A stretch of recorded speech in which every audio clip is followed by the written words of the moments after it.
So you are here at Clinton Global Initiative, and Thunderbird has announced quite a partnership. Yes, we have. We're involved in several different projects with several different partnerships here. Primarily, the ones I'm directly representing are related to the Inter-American Development Bank, as well as ExxonMobil and Assoc. We're working with ExxonMobil on 3 different innovator projects in Africa, 2 in Uganda and 1 in Ghana. All of them have to do with technology and women, and because that's essentially what the ExxonMobil Foundation's mission is directly related with. And we are helping these small innovators develop their technologies for alternative energy sources, whether that be solar lanterns or developing moringa for biofuel development.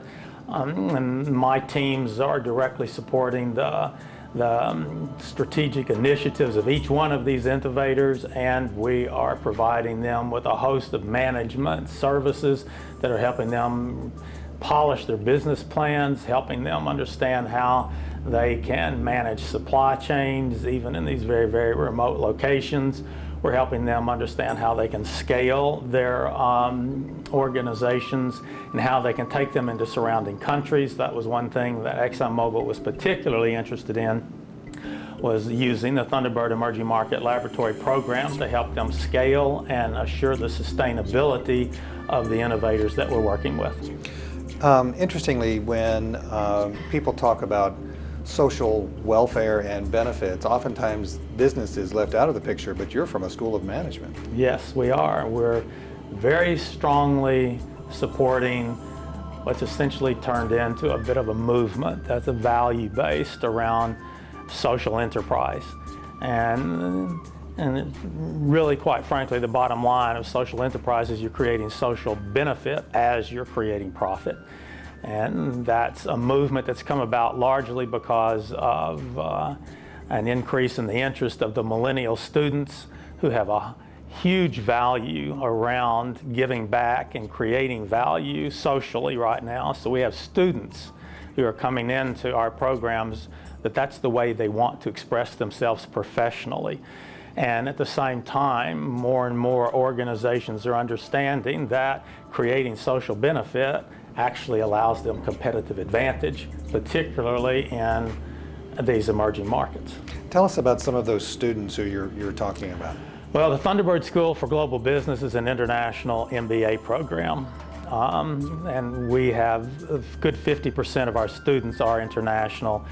And I teach leadership on campus, and in one of my leadership classes I can have literally 15 different nationalities, and that creates an amazing prism through which these ideas and concepts are filtered, and the conversations around these issues are quite literally fascinating because I've got that type of diversity and that type of variety in the classroom. One of the innovators coming out of the Emerging Lab or Emerging Technologies Lab is the Productive Agricultural Linkages and Marketing System, PALMS. PALMS, that's a group that we're very, very pleased to be working with. They are serving a huge number of people. At the moment, they're probably already serving about 100,000 people. By the time we're through with them and helping them scale up their program, we're hoping that they're going to be reaching about 250 to 300,000 people with their programs. They're very concerned with growing moringa. And moringa is a plant that grows under extreme conditions in Africa, and it's incredibly nutritious. So it has a high food value, and at the same time, the plant also is used to create biofuel. And so it's a double whammy, if you want, of really helping them develop processes for increasing the crop yield on moringa so that they can feed children with it. The nutrients in moringa are just unbelievably beneficial, especially for children. And so we're helping them, increase crop yield and increase the yield so that they can feed more children and increase the available biofuel in the region. So here at CGI, you had some people from Namibia and from Ghana who are here, are any of them involved with palms? No, those are with different groups, Solar Sister, and then we've got another group, Small Solutions, that we're working with. All right, let's talk about Solar Sister. Solar Sister is another one of these quite wonderful programs that is essentially adopted an Avon selling strategy to use women to sell solar lights to women in rural areas of Africa that is not electrified. And this is, of course, if you've been paying attention to what's going on here at the initiative, the whole issue of electrification of rural areas is a huge issue. And because electrification is in some instances still maybe a decade away from some of the more rural regions in Africa, solar power is really the only alternative. And these solar lights that the Solar Sisters are selling literally allow the women's families to extend their work hours. Students have these lights now that they can study with at night. The lights they can carry with them when they're running errands at night, so that it increases their visibility and increases their security, and they're not at such health risk for a variety of reasons. Are they handheld? Handheld, very handheld. There's two different sizes. There's one that is about the size of my palm, and there's one that's a little bit larger. They are ingeniously designed. They've got a clip at one end so they can clip on a belt, they can clip on a garment in order to improve their portability.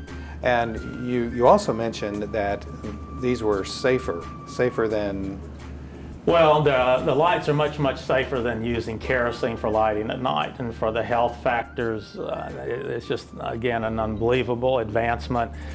Breathing kerosene smoke and the potential for fire if a kerosene lantern gets knocked over is fairly large, and so this increases the safety issues inside the home and keeps people from having to breathe, really, quite frankly, toxic fumes. Are there other innovations that are coming out of the Emerging Technologies Lab? Emerging Markets Lab? The Emerging Markets Laboratory. We're working in so many different countries right now on so many different issues. In Guatemala, we're working for the Guatemalan government and helping them develop a whole new cadre of export-oriented small to medium-sized businesses. And we're helping those small to medium-sized businesses actually improve their market position internationally and throughout the Americas.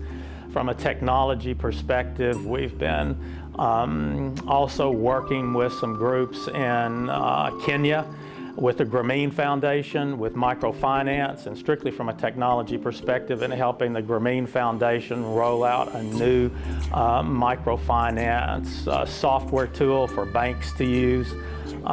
There's quite a few things like that we're working with at the moment. Professor, what you've talked about is hardcore capitalism. And? Is that a good thing? Muhammad Yunus has a different version, a different perspective on this than I do. He's got a very rigorous definition of what a social business is about, and he believes that a social business any profit that it creates should be plowed back into the services that business is providing. And we work with a large number of social businesses that have been funded by venture capitalists. And some of that capital that they're investing is patient capital.